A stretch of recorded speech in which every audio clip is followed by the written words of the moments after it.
outcry for people who want a better planet. And there are powers that be that let the people panic. Look at the Gulf of Japan, could they have really planned it? Heading for the iceberg like the Titanic. Atlantic mystery, Atlantis white from history. The truth about the pyramids in ancient Mayan prophecy. Space odyssey, look into the anomalies, and you will find suppression of free energy technology. A false democracy born out of a monopoly. Sacred knowledge robbery like the towers they toppling. No stopping free. Jade brain, Vito C. Coming from the inner me. Free energy. The oil's running dry. Our money's burning out. Solar panels on the roof of the White House. Hey! We bringing on some real change. Water catchment system. We collecting rain. Time to gather round. The moment's now. I want it all turn out. And from the crowd, be the one who's the meditation. Time for free energy. Time for free energy. Nikola Tesla perceived the earth as a conductor of acoustical resonance, and still his presence lives in the heart of visionary invention. Over 5,000 patents censored. Researching zero-point energy, trying to get through delirium. The unified field theory of Nassim Harriman, and every day we carry in the burden of our past. Water fuel cars, we no longer need the gas. Welcome to the 100th Monkey Radio with Tom and Ramon. Well, I said this last week, and I'll say it again. I think we have officially reached the 100th monkey threshold on many levels. There's so many things that have happened in this world, and I'm seeing it ripple across this planet. The level of consciousness is raising. The turmoil, in turn, also is raising. We've got a lot of things going on, a lot of different areas, a lot of different venues, so to say, are really starting to come together. Like the guest that we have tonight, he's just kind of like a hub for a lot of different, lot of different things happening, and wow, exciting to be alive in 2012. What do you think, Ramon? I'm so excited. Jeez, no. I think I like it. I know. Wait, we can't really be singing that song, right? Jeez. No, we won't. We'll get copyright. No. Not the way you sing it. We won't get in trouble for copyright. Yeah, we're not accurate enough to be getting accused of reproducing anything. Anyway, so really quick into the news. Well, we have the we're part of the Pythagoras. We're now officially able to sell Pythagoras conference tickets, and that would be October 10 to the 14th in Horseshoe, Southern Indiana. So for those of you going to the conference, you can kill two birds with one stone, as Tom likes to say. By buying the tickets through us, you also help support the show. So we thank you in ahead of time. And also to members, if you're not a member yet, you can become a member. The prices we have are pretty good. I would say very good. And let's see, let's get into the news. There's hey, also for did the first two people who contacted us about your book, Ramon? Is that what you wanted? Yeah, I forgot all about that. Well, you said it off the air, and you said, "Damn it, I forgot." And I said, "Well, okay, I guess I better remind you." Yes, please, thank you. Okay, so this is only for the members. So the first two members to send me an email at Ramon@the100thmonkey.com. 100th Monkey Radio. Yes, 100th Monkey Radio. Oh, I didn't make the coffee strong enough today. The first two people get my book, Scratching the Cosmic Conscious, free, and that'll be shipped to you with no charge. So let me know where in the world, as long as you're a member. Let's see. And also, the book is now available at ECETI. So for those of you who are going to ECETI any of these weekends, you can take a look at it, see if it's something you like, and pick it up. Yeah, that conference is coming up here. Boy, time is just slipping away. We've got, 2 months, and that conference will be here. Yeah, time keeps on marching. Yeah. Sorry. Oh, it's a singing night, huh? All right. So we're also available on YouTube, Facebook, Twitter, Vimeo, so you can scroll down and click on links, and you can follow us that way. And this news that Tom and Elizabeth made me aware of, which was quite amazing. It's Greektown develops bartering system without the euro. So for those of you in small towns that is having a hard time and, the economy is bad kind of thing, you can start your own bartering system. This is exciting. I mean, this is the kind of thing that the 100th Monkey effect comes into play on. If someone's going to start doing this, and especially if it works and if people love it. If they love what's happening with it, you will see the energy flow out of that place, and it will spread. Well, here's the amazing thing about the Greek one. I mean, besides, getting foods and getting your hair done and those kind of things, there were parents that couldn't afford to put their kids in certain schools, and now they can do the bartering system. Right. So that's just amazing. I mean, people were going broke, and now they're able to get everything they need. And they didn't completely take out the euro, which I find amazing. They're using the two systems, and the mayor supporting it. So good something stuff. good can always come out of something bad. You just got to keep that in mind. Yeah. You know what I'm saying? So, okay. Who do we have, Tom? Tonight we've got Mark Hoza, and Mark's been interested in alternative energy technologies from his teenage years. He was born in Colorado and moved to Australia in 1994, and in the late 80s and early 90s he became aware of the Patriot Movement and the whole world of conspiracy theory to do with global control by the Illuminati-backed fossil fuel, Fed monetary system, pharmaceutical, dirty nuclear, and controlled farming interests, working to publicize biogrids, and then Ross Perot for the presidential race in 1992. 1990 what? Yeah, new. Yeah, something new is on my mind. That found him disillusioned with the average American's lack of interest in anything beyond what the television was telling them they should be thinking about. In the ensuing 15 years, Mark chose a path of focusing on his own life and raising a family as best he could while he quietly researched alternative energy technologies and the global monetary system, amongst other things. He eventually moved to Australia, where he married and raised a family whilst working as a wooden flute maker. That's www.woodenflutemaker.com. And he eventually became a dual citizen of Australia and the United States of America and considers both to be his home. Mark, welcome to the 100th Monkey again. You've been on with us a couple of times. Thanks, guys.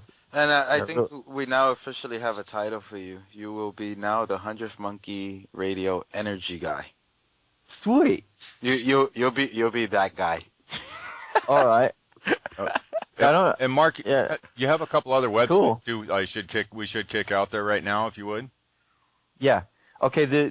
What I'm looking at doing is making so one of the main websites around this around these subjects that would interest your listeners would be Ralph Ring's website. I rebuilt Ralph's website and came to know Ralph about 2 years ago, or sorry, maybe a year and a half ago, I'm not sure.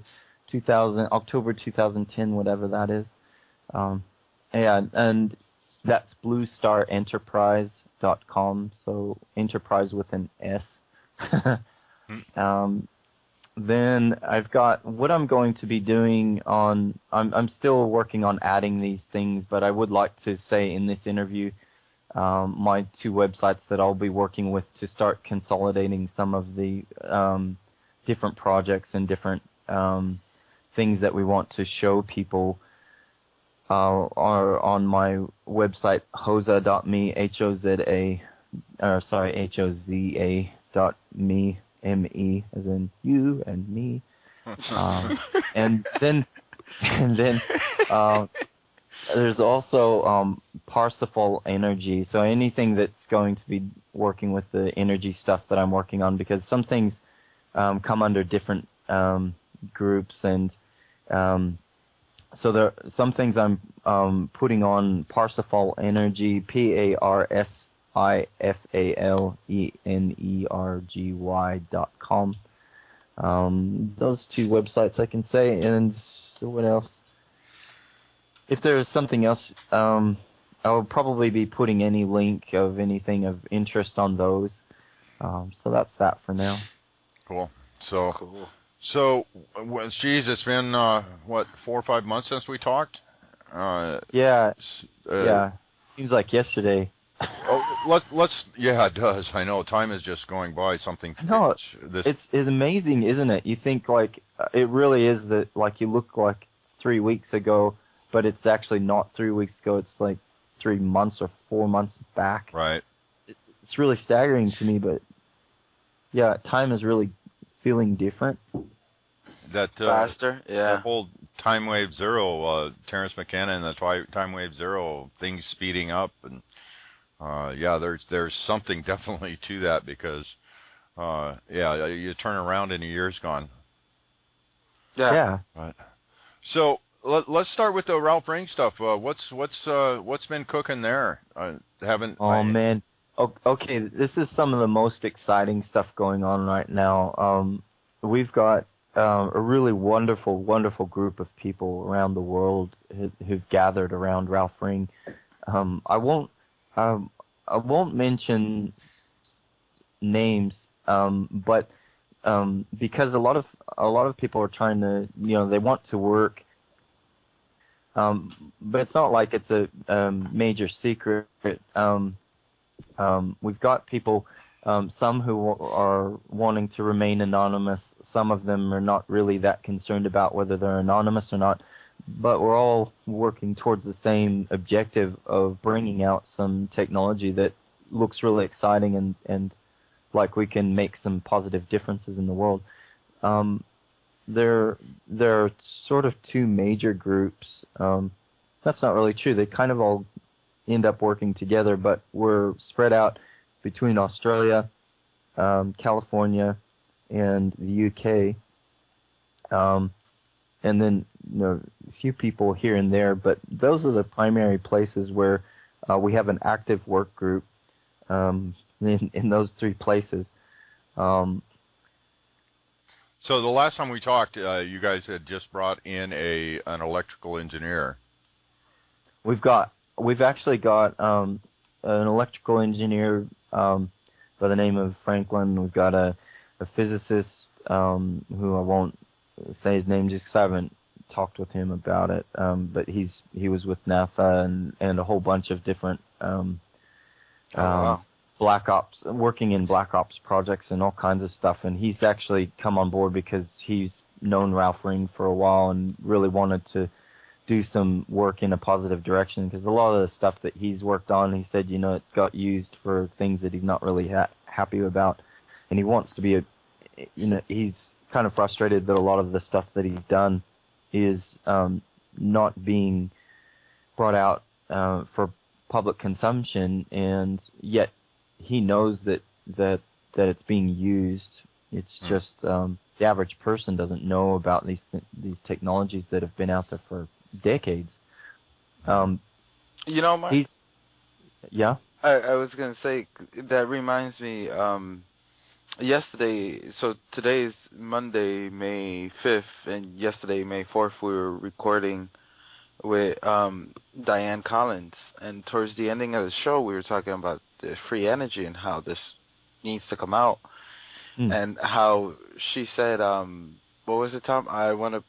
Let's put our intent for this. Right. Yeah.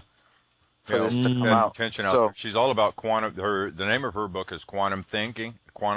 Yeah. Or Quantum Think, excuse me. And it has to do with basically transforming your thought patterns, transforming the way you think about things to bring about manifestation in the world in large scale, you know, in big ways, for not just for self, but for self primarily and initially, but for all, you know, and cool. This frame of mind change, you know, and this is, you know, all the masters throughout the ages, all the sages have spoke of how, you know, beginning with self and it radiates out, and this is her whole principle. And there's a lot of people that do something real similar to this, but yeah, I'll tell you what, it is something amazing. And I use this in a form of this type of thinking thing in my own life, and I see it working in my own life, and I see it working in the people around me. And I think focusing on things like free energy is a huge start for changing this paradigm that we're in.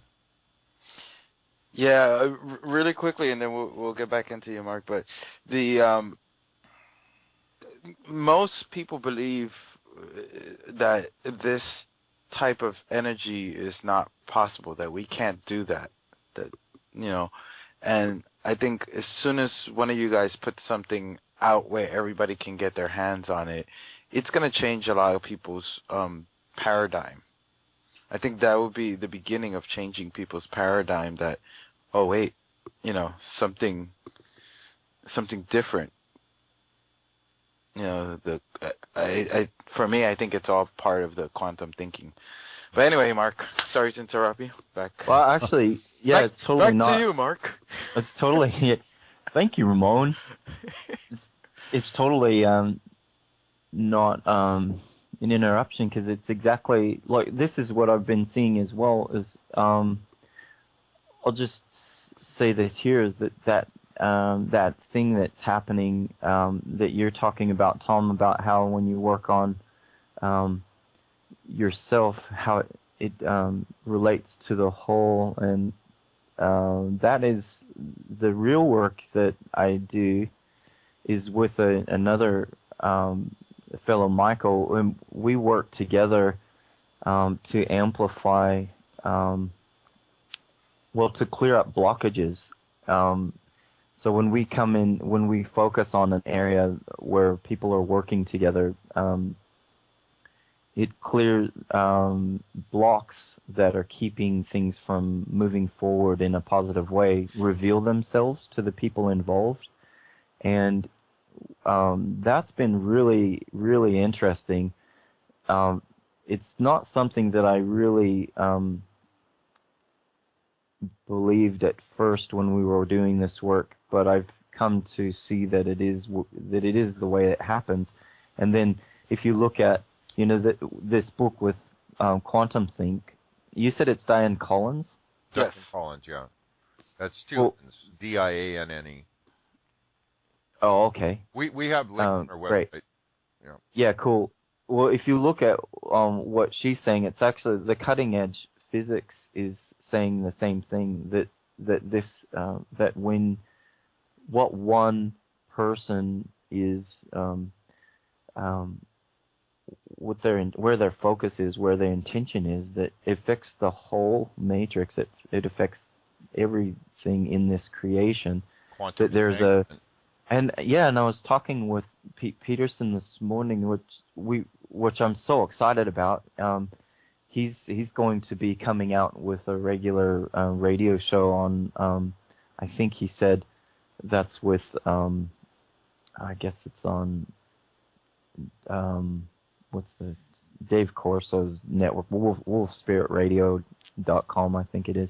But he's going to be coming out with a weekly radio show where he talks about different things. But he was talking about in his understanding of science and mathematics and physics is with the creation, you've got what's here that we all work together to create in our focus and our intention, and then you have the outside of that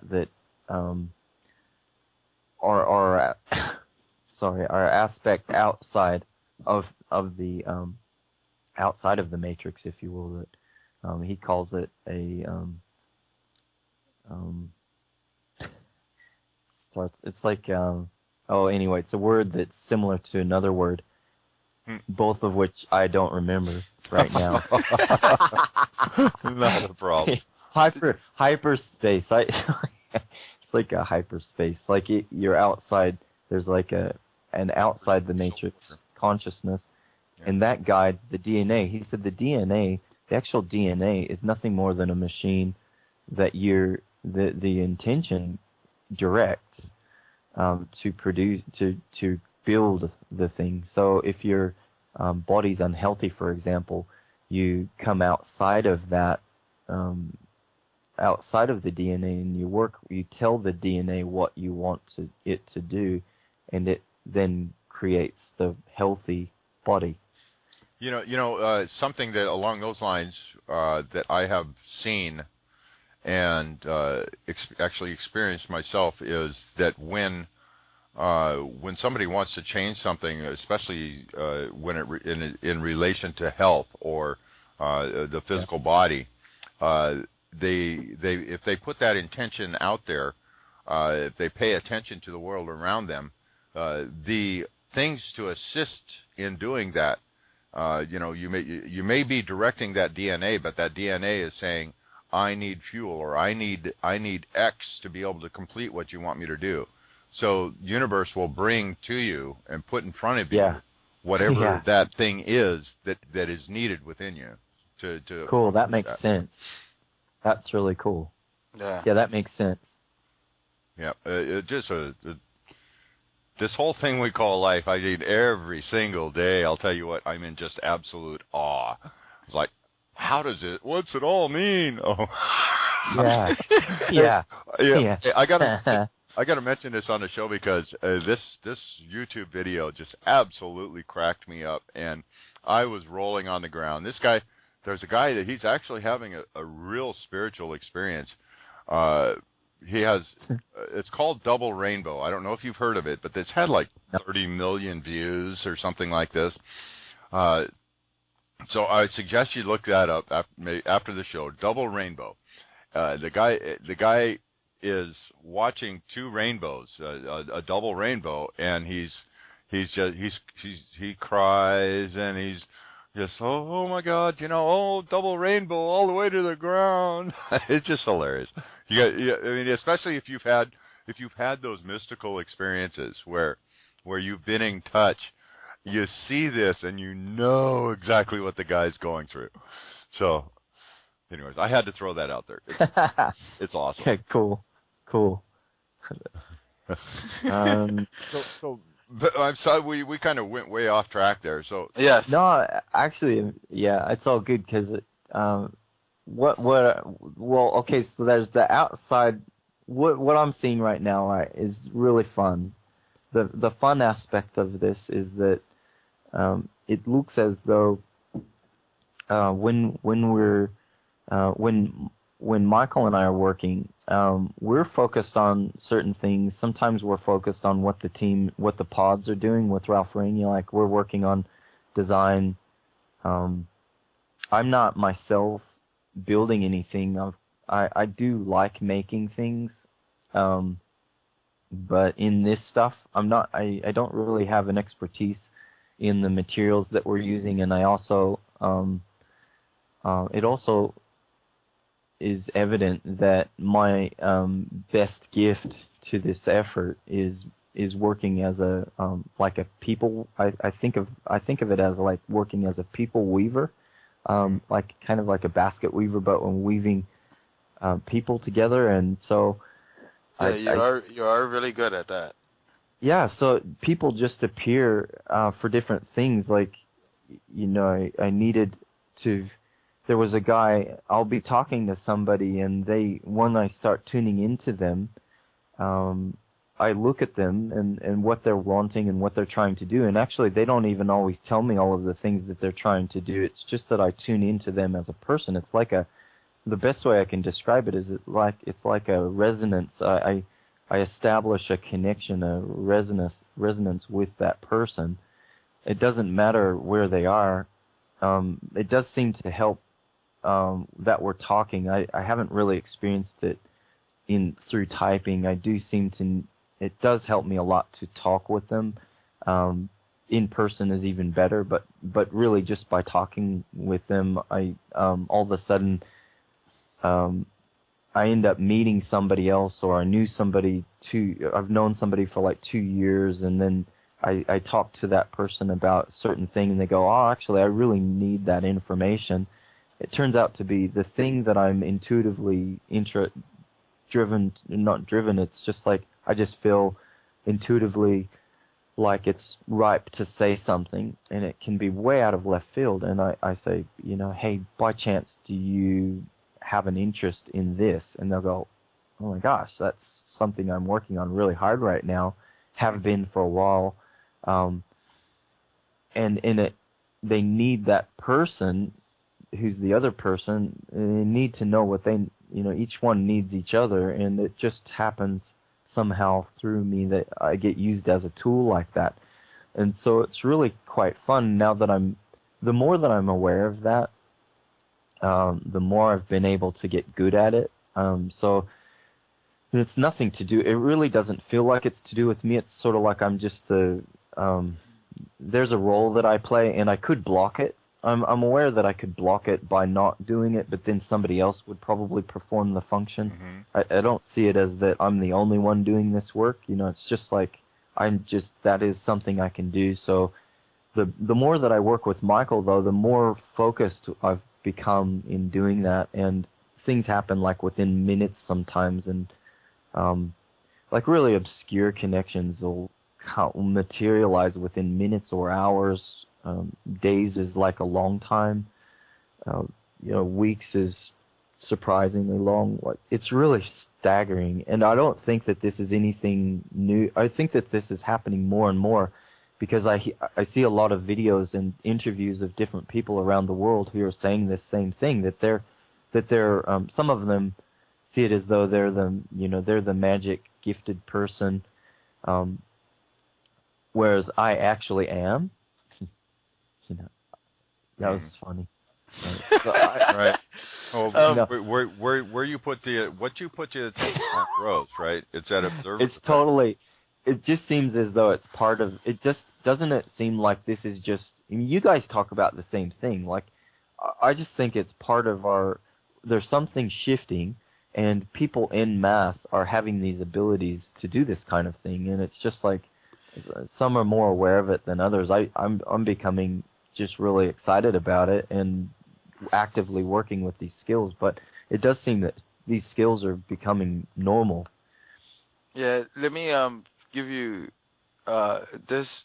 You and one other person I know who is really good at just connecting people. So you've become more like the energy ambassador. That's a cool term.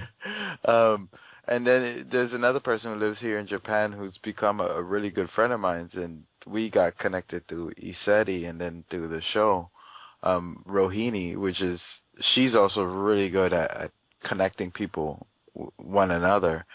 And it's just amazing to see you guys when you're doing it, because it's a natural state for you guys. You're not even trying. Yeah, and the way it works, Ramon, is like when I'm working with somebody and I'm not, we get tuned into each other, and once they understand how I work, the way it goes is like we'll be talking. We just get together on Skype. We talk about different things. Sometimes we're just having a laugh. It seems to really flow nicely when we're having fun and just joking about stuff. Yeah. All of a sudden, somebody pops in my mind, and I just start typing a message to that person, either in a text message or in Skype or in an email. They know that I'm doing my work, so I just kind of tune out of the conversation for a minute. They might make fun of me or something while I'm doing that, and then that person will come back and I'll say, I just thought to call this guy, and they'll go, oh, that's really good, because so-and-so needs, we need to, you should hook them up with them. And it's like this really fluid sort of meandering of connections, and they can go around the world like really fast. Like there's becoming a group of people who I'm not able to talk about the company I was telling you about, because I just got message back that they want to wait 2 weeks, but in a couple of weeks they'll be doing the public release of a new venture with that company, and it'll be very exciting, energy-wise and transportation-wise. So to do with cars, and it's an established company, and they'll be releasing some really cool stuff. And so this, I'm working with the president of the company to bring technologies to them so that we can work with anything to do with vehicles, like with electric vehicles, water-powered vehicles. So I can get my cool spaceship stuff. soon. Well, that one we all want, really, and that we're really hungry for that. But I think that Kesh is the furthest along on that. We're making progress towards the OTCX-1 as a group, and I say we. It's not me. It's Franklin, Sebastian, Ben down here. You've interviewed Ben before. Yeah. Here in Australia, and another guy who would rather not be named in California is doing some work with doing 3D printing with plastics, and for him, there's another guy, Lorenzo, and another electrical engineer or mechanical engineer rather in the UK, who's got a 4-axis mill and lathe and all that. Full axis mill. I think mill? it's 4-axis CNC mill. So nice. That includes for making things. We should probably explain what that is, because I think I know. Computer guided, like a lathe, not really a lathe, but it's a 3D type lathe. Like a cutting machine? Well, it is. I think I could be wrong with this, but I think the 4-axis means that the 4th axis is rotation. So it is a lathe. It's got it incorporates a lathe in it as well as the 3-axis mill. So you've got, and it's all computer controlled. CNC means computer pneumatic control, I think. So it's it's pneumatic motors controlled by. So essentially, you feed in the 3D schematics for what you want to make, and it machines it. Oh, nice. Yeah, I mean, it's really standard machining technology of modern machining technology, but we've got a couple of people who have those now, and then 3D printing is looking very promising.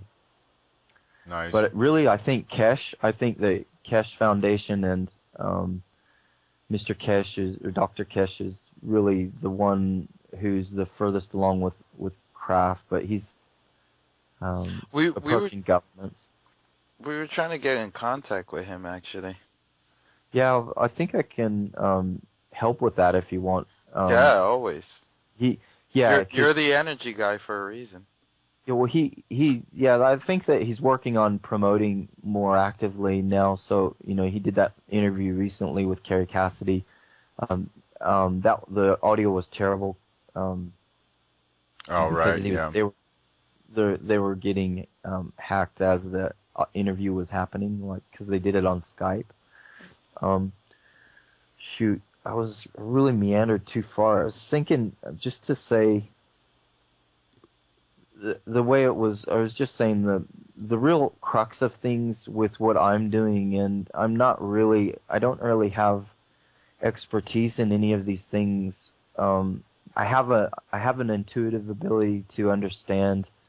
Well, I've got such a power of genius mind that scopes such a massive width and depth of information that I wish that my mind was better. So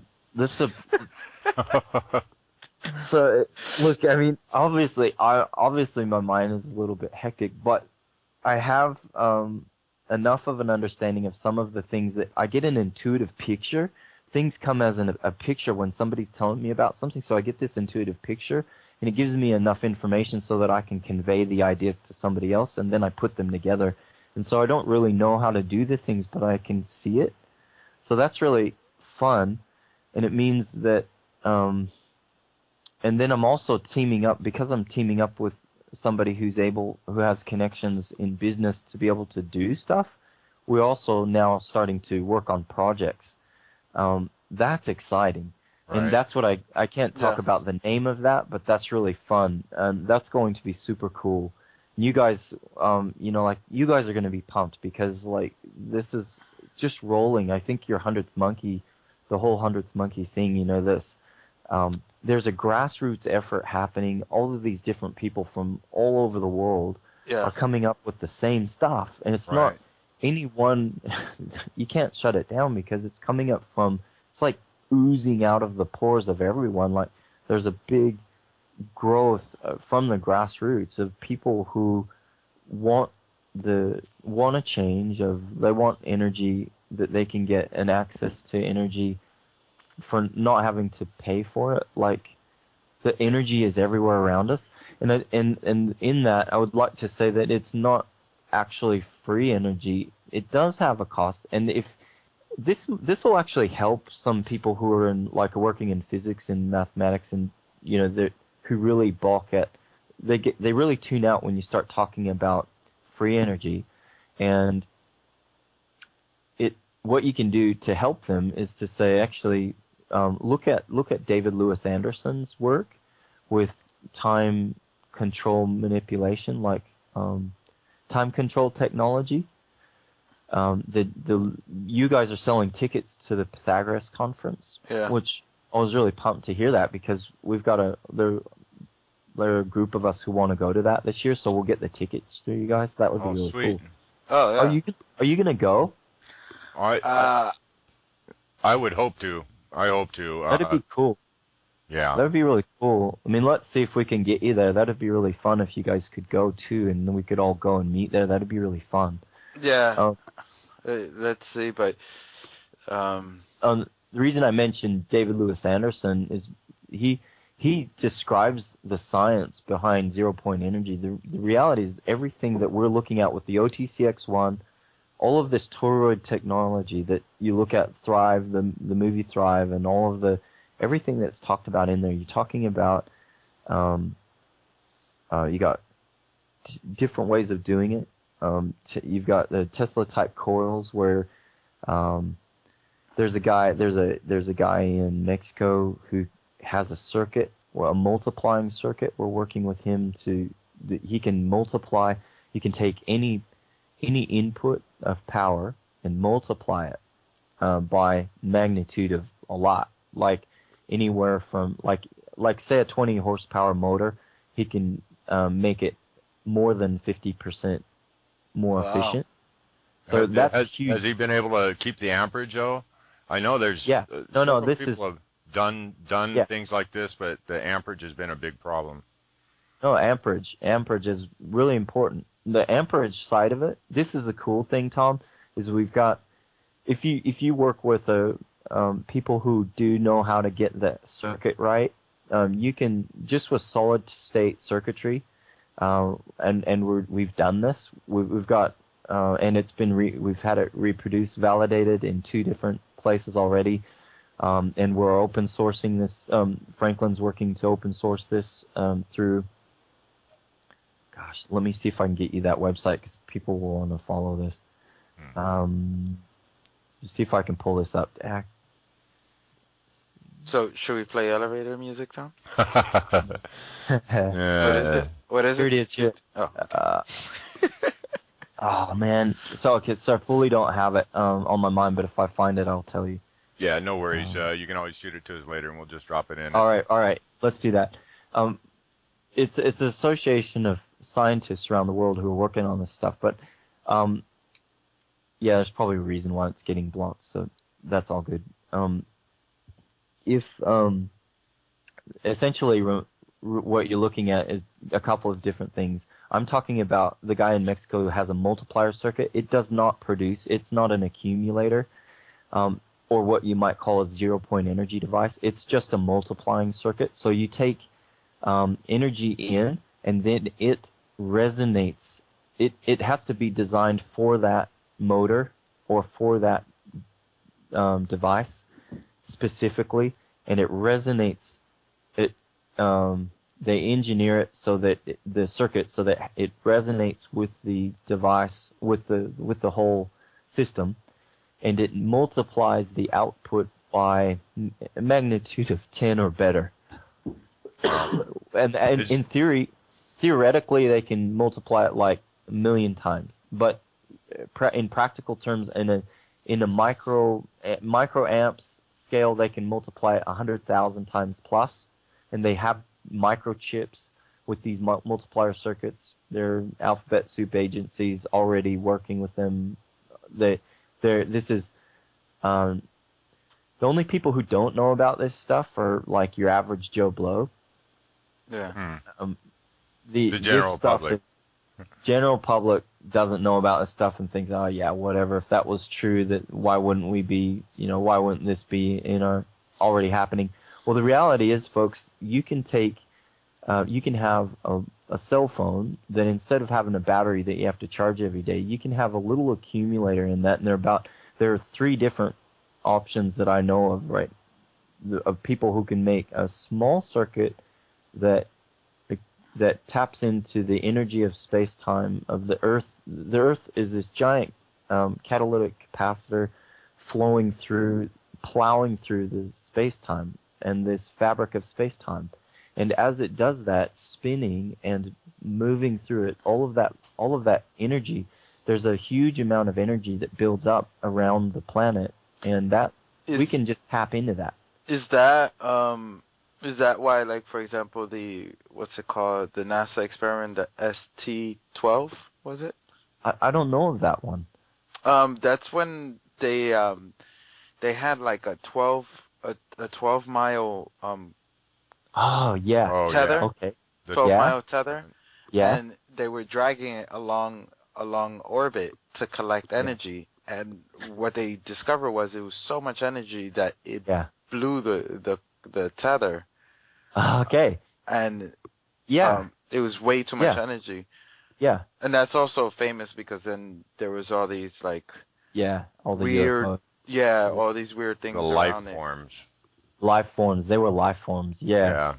Well, that's what they looked like. They looked like living like space jellyfish. They did, didn't they? That's what they looked like. And so really that is what we're looking at here is a circuit. Now anybody who wants to do, if you want to have use this kind of circuitry in anything, we are working with this to do business with people who want to have. I'm not opposed to business. I want to see these technologies come out. So I see business as a game. So I don't have an issue with it. Some people don't like business, and I just enjoy it. To me, that's like playing a game, and it's just a formal way of working with other people, and you decide who you want to work with, and you work with them as long as you're not bringing in the other stuff. For me, the game side of it is really fun. We're working with a circuit. We have a circuit that is not new. Tesla was working with this. If you look at what he did with the Pace Arrow, he had a vehicle that he had a box and an antenna, and sticking out of the car, he had a copper antenna sticking out of the car and a box in the glove box or wherever it was mounted. I've heard the glove box, but I heard essentially that car is still around. Okay, very possibly could be. So it's quite simple. What he was doing is, and we validated this. And it's normal electrical engineering principles. It's basically off-the-shelf components. There's nothing exotic about it. The only thing you're looking at a modulating capacitor is one difference of a normal circuit, and you have to make it work. You have a modulating capacitor and modulating resistor. Now those it self-corrects so that normally what would happen if you had this circuit, there's a known phenomenon, known problem, that when you build an electrical circuit in a certain way, the capacitors just blow instantly, like within a microsecond, or within a fraction of a second, the capacitors blow because there's too much energy comes into them, they blow.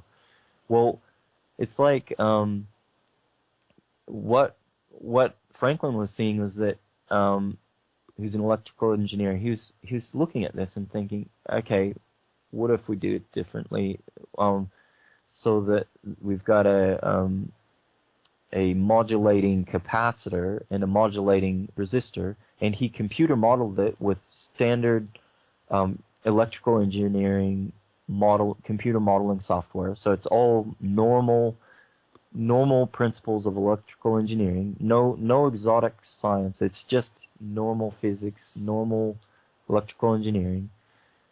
He changed some of the parameters so that they were modulating and based on input, what happens with them. So it's a self-correcting circuit. So when the electricity comes into the circuit, instead of it going, the energy blowing the capacitor that comes in, the energy coming in from the energy around the circuit, it's pulling in from the energy around the circuit, goes in, the capacitor starts filling up. As it starts filling up, the resistor increases its resistance to a point where it stops it from the energy from coming in. That saves the capacitor from blowing up. The capacitor fills to capacity, so it's essentially ready to power anything that you want to power, whether it's a circuit in a small one in a mobile phone, or whether it's a large one in say an electric vehicle, or in a generator or something for a house. Okay, cool. You guys, 15 to 20 minutes be good, and then we can break. That would be sweet. Sounds great. All right, and then if we go, you look at that circuit ready. It's powered. The capacitors are full. The resistors are at full resistance, infinite resistance, so that it's not allowing any more energy in. And then let's say you draw energy out because you want to use. Let's say you've got it on a house. It's an accumulator circuit powering a house, for example. So your refrigerator kicks on. As soon as the refrigerator kicks on, it drains your capacitors. It starts drawing on the capacitors, and then the resistors reduce their resistance, so it starts bringing in the energy from around it, from the time-space grid. So there's this huge amount of energy there, and people say it's free energy or zero-point energy. And I would like to say that all of the engineers I'm working with, including the ones I haven't talked to, who I've been researching with, like David Lewis Anderson, with the Anderson Institute, they're all saying it's not free energy. It's you're actually using energy from that energy that's built up by the Earth plowing through the fabric of time and space.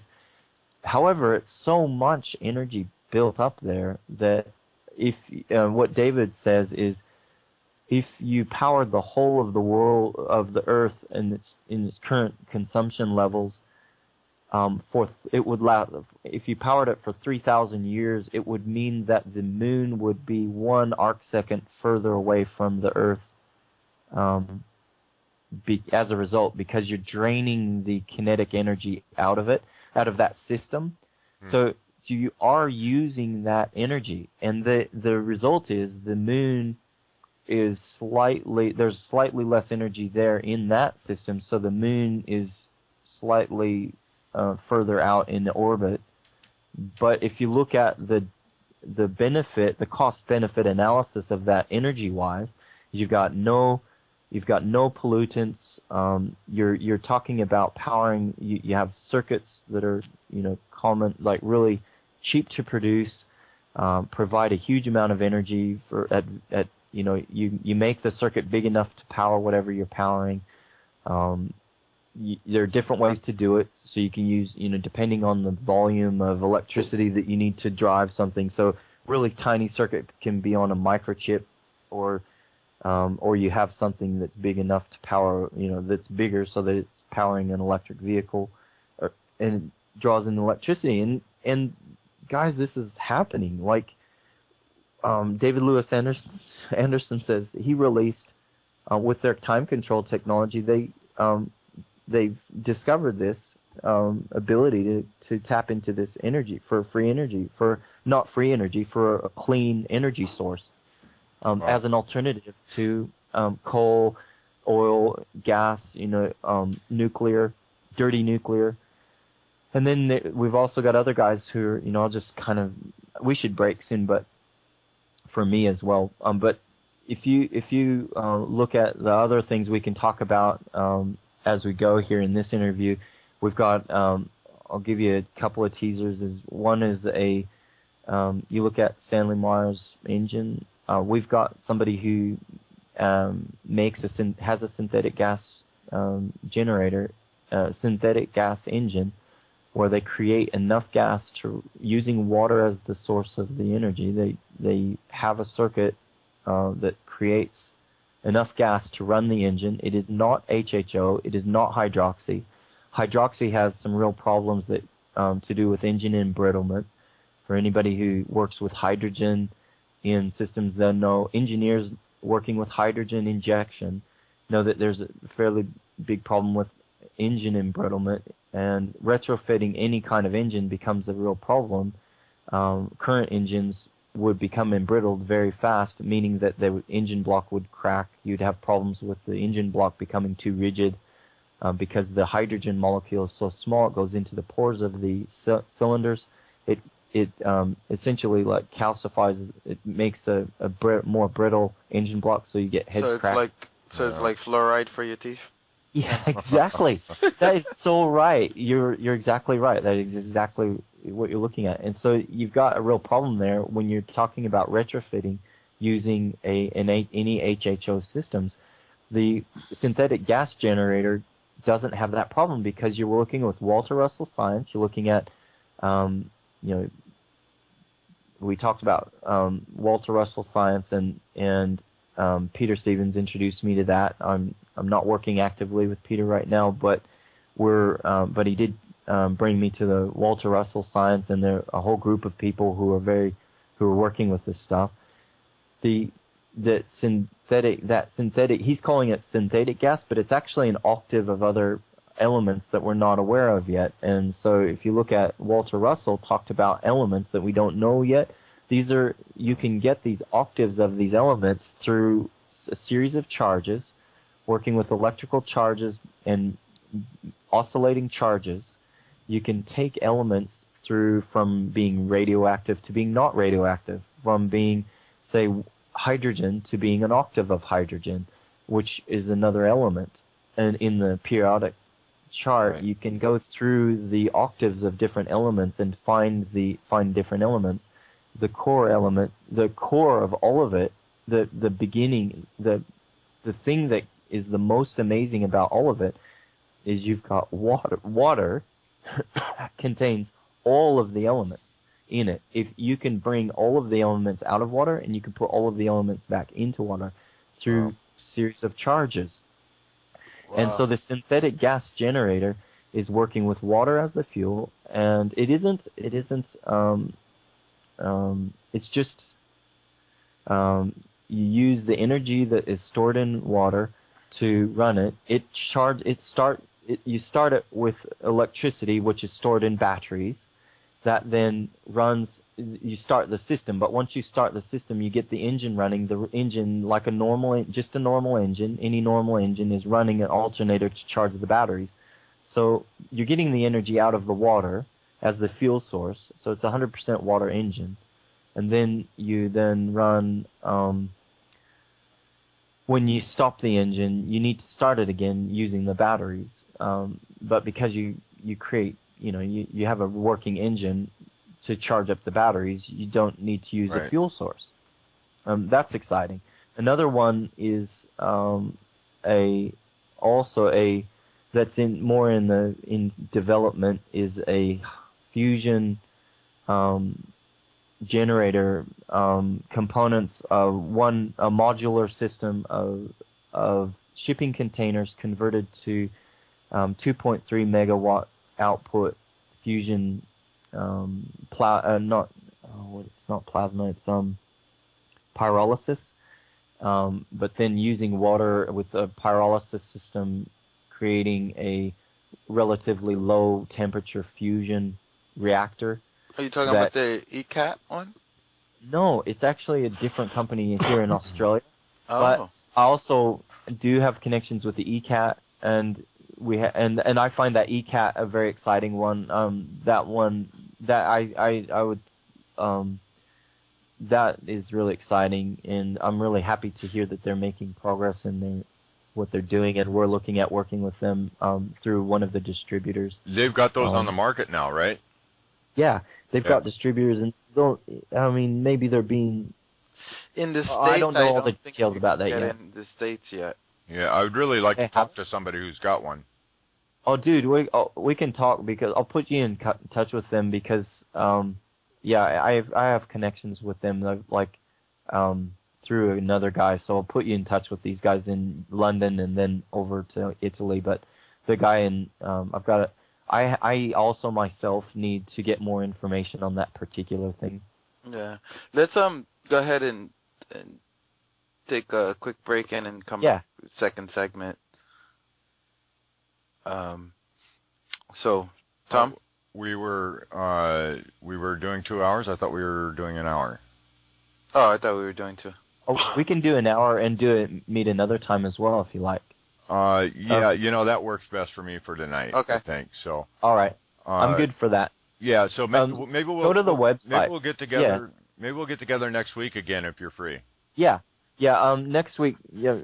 Monday's hard. I mean, I can make it work. Yeah. Anyway, let's work on that. But anyway, if you can send people to the website, so I'll keep things. People can contact me directly is the best. I have.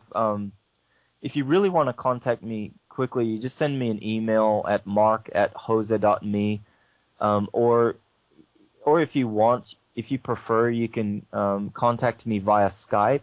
My Skype name is Mark Hoza with no space. It's just MarkHoza. If you just need to say why you're contacting me, because I do get spammed on Skype as well. But if you just contact me and say you heard an interview on 100th Monkey, you'd like to talk to me about something that I talked about, I can enter in. We can talk about whatever in detail. I'm happy to put you together. If there's, I'm here for the bigger picture. So that, like as Tom and Ramon are, and I mean we've become friends because I think we're here for the same reasons. So look, let's just leave it. I'm happy to leave it at that. And anybody, we can. It's a continuing conversation, really. Absolutely. Yes. Absolutely. Yes. So, I want to thank everybody for listening, and thank you, Mark, for joining us again. And we will be talking to you again soon. Like we said at the beginning of the show, I think that we've reached the threshold or that critical mass in consciousness for especially things like free energy. And I think that energy is out there in the ether, and it's vibrating very, very strongly. And there are a lot of people picking up on it and saying, yes, the time is now. It's right. Let's bring it. And so here we are. Well, I think we'll be seeing something real soon that has potential to be a huge paradigm shifter for this planet. So, Cheer here. Condemnation without investigation is the height of ignorance. The love you deny is the pain you carry. And we love you guys, and we'll talk to you next time. Thank you.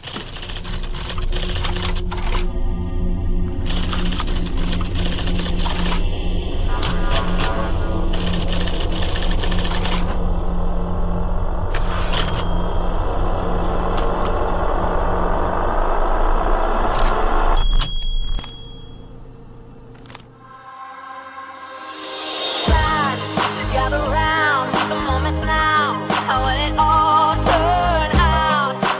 round, public outcry for people who want a better planet. And there are powers that be that let their people panic. Look at the Gulf of Japan, could they have really planned it? Heading for the iceberg like the Titanic. Atlantic mystery, Atlantis white from history. The truth about the pyramids in ancient Mayan prophecy. Space Odyssey, look into the anomalies, and you will find suppression of free energy technology. A false democracy born out of a monopoly. Sacred knowledge robbery like the towers they toppling. No stopping free. J-Brain, Vito C. Coming from the inner me. Free energy. The oil's running dry, our money's burning out. Solar panels on the roof of the White House. Hey, we bringing on some real change. Water catchment system. We collecting rain. Time to gather round, the moment's now. I want it all turn out. And from the crowd, be the one who's the meditation. Time for free energy. Time for free energy. Nikola Tesla perceived the earth as a conductor of acoustical resonance, and still his presence lives in the heart of visionary invention. Over 5,000 patents censored. Researching zero-point energy, trying to get through delirium. The unified field theory of Nassim Harriman, and every day we carrying the burden of our past. Water-fueled cars, we no longer need the gas. So many solutions right here in your face. Raw earth energy, create what rejuvenates. Green walls and green roofs, grow plants on everything. Magnetic movements, don't need gas for anything. Space rockets, doing our own research, paying out of pocket. Bike-powered stages, you pedal in our rocket. Fully access to techie knowledge. Green power over big profit. You can't stop it. Ever think what the wars are fought for? Ever dream that the world could be more? I spend my life by us, one chance to do it together. Ever think what the wars are fought for? Ever dream that the world could be more? I spend my life by now, one day we could do it together.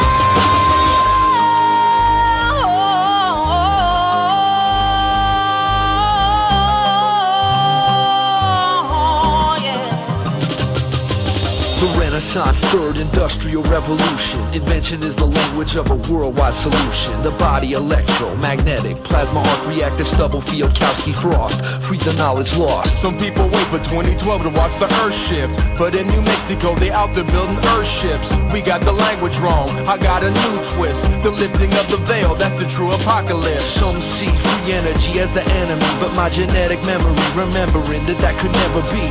Thoughts float in the anti-gravity. A cubic foot of space can fuel the whole world annually. You can choose to love or hate, we vote or maybe meditating. Every day we demonstrate so we can finally get it straight. Peace worldwide is the anthem that we celebrate. Free energy like the end of the movie Saint. Time to gather round, the moment's now.